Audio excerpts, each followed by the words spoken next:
સુરેન્દ્રનગરની અગર અતિ તાપમાનના હિસાબે જે ભૂંડ છે એ જોરાવનગર, વઢવાણ, સુરેન્દ્રનગર તમે ગમે ત્યાં જુઓ મરેલી હાલતમાં જ દેખાય છે। લગભગ મારા ખ્યાલ મુજબ 400 થી 500 ભૂંડ મરી ગયા એવું દેખાઈ રહ્યું છે।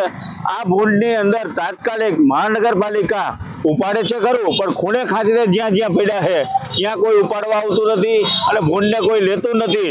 તો એના હિસાબે આ રોગચાળો ન ફાટી નીકળે તો તાત્કાલિક મહાનગરપાલિકાને એમના વાહન દોરાવી અને શહેરને સ્વચ્છ બનાવવું જોઈએ એવી મારી માગણી છે। મારી એક નમ્ર વિનંતી છે કે વઢવાણ ધોળીપોળની પાસે જે અમારી ઓગાવો નદીની અંદર ભૂંડણા મરી જાય છે તે નદીમાં નાખવામાં આવે છે। પાણી નદીનું પણ દુર્ગમ છે અને જે પાણીનો પાળો બાંધેલો હોય, ચેકડેમ કરેલો છે, જો એને તોડી નાખવામાં આવે તો પાણીનો નિકાલ થઈ જાય અને નદી સાફ થઈ જાય।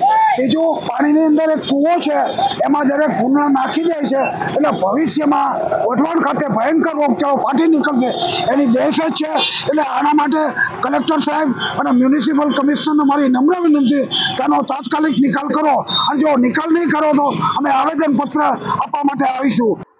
સુરેન્દ્રનગર શહેરમાં છેલ્લા 15 દિવસથી ભૂંડ પશુઓ મૃત્યુ પામે છે એવી માહિતી અમને મળતા અમે ફિલ્ડ તપાસ કરેલી, જેમાં અમને 5 જેવા જાનવરો મૃત મળેલા સ્થળ તપાસ દરમિયાન, અને એમાંથી અમે એક જાનવરનું પોસ્ટમોર્ટમ કરી પોસ્ટમોર્ટમ કરતાં અમને જાનવરોમાં હિસ્ટ્રોકના કારણે વાયરસ કે બેક્ટેરિયા કે ગમે તે ટાઈપનું ઇન્ફેક્શનનો કારણે જાનવરો મરી રહ્યા હોય એવું ધ્યાને આવેલ છે।